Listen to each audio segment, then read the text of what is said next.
Primero hay que saber que las raíces son del sistema nervioso central.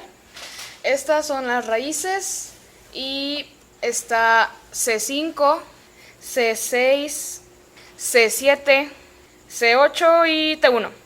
Hay que recordar que estas son las ramas espinales y esto es un esquema, no son de esa longitud, mucho menos de ese color, pero es para distinguir cómo se van haciendo las divisiones, los troncos, las cuerdas y las ramas en este plexo braquial.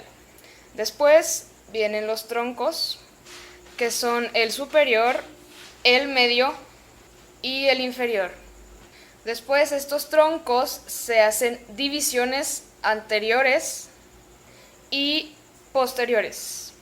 Estas divisiones eventualmente se hacen cuerdas, que primero es la lateral, luego es la posterior y la medial.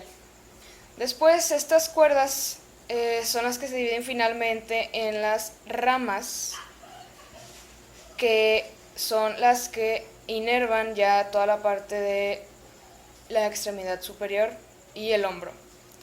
En estas está el músculo cutáneo, el axilar, el mediano, el radial y finalmente el ulnar o cubital. Pero esto, como repito, solamente es un esquema, entonces para entender mejor el plexo braquial hay que verlo en un plano anatómico. Con este plano en una vista anterior lo vamos a ver igual las raíces, que son C5, C6, C7, C8 y T1 en ese orden. Posteriormente siguen los troncos, que es el superior, el mediano, mejor dicho medio, y el inferior.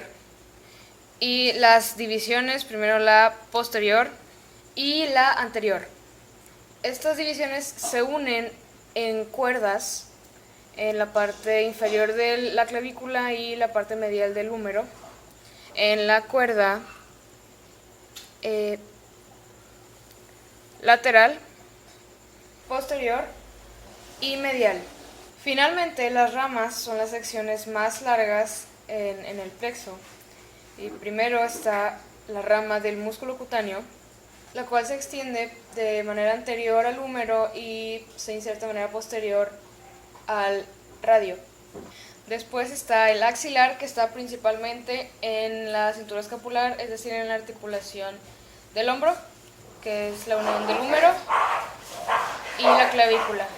Y luego es el mediano, que pasa de manera anterior al húmero y al cúbito y termina en las falanges distales. Después sigue el radial, que como su nombre lo indica, pasa de manera anterior por el húmero y de manera posterior por el radio para terminar igualmente en las falanges. Luego sigue el radial, que como su nombre lo indica, pasa de manera anterior por el húmero, de manera posterior por el radio y termina en las falanges.